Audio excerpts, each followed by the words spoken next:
दोस्तों ये रहा रिले का डायग्राम। ये कुछ इस तरह से मैंने बनाया हुआ है। रिले के अंदर 5 पॉइंट होते हैं दोस्तों, 1 2 3 4 5। ये मैं बाद में बताऊंगा, आप इस पे ध्यान मत दीजिए। आप नीचे वाला सर्किट देखिए, ये वाला आपको ज़्यादा समझ में आएगा। 1 2 3 4 5, ठीक है दोस्तों। ये 5 पिन है। इसमें से क्या है, पहली जो 2 पिन है ये तो हमारी इन्वर्टर सप्लाई से कनेक्टेड है और एक मेन लाइन से कनेक्टेड है। और ये बीच वाला पॉइंट है, ये पॉइंट हमारा आउटपुट का है और न्यूट्रल हमारा कंटिन्यू होता है।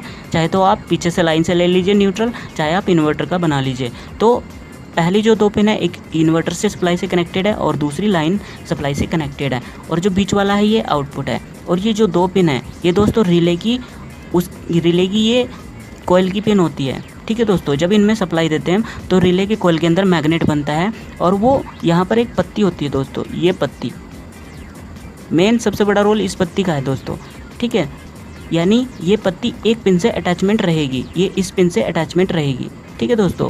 नहीं सॉरी, ये इस पिन से अटैचमेंट रहेगी। ऊपर वाली सप्लाई हमारी जो है इन्वर्टर की है, नीचे सप्लाई मेन लाइन की है।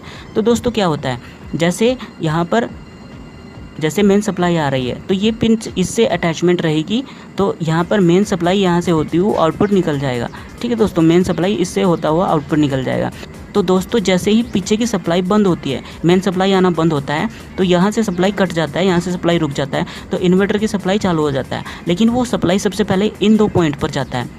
इन पॉइंट पर जाने से क्या होगा, रिले के अंदर जो कॉइल है उसमें मैग्नेट बनेगा और वो मैग्नेट इतना बनेगा कि जो पत्ती है ये यहाँ पे अटैचमेंट है, ये पत्ती यहाँ से हट के इस पॉइंट पर लग जाएगी और इन्वर्टर की सप्लाई सीधी इससे होती हुई बाहर आउटपुट को निकल जाएगी।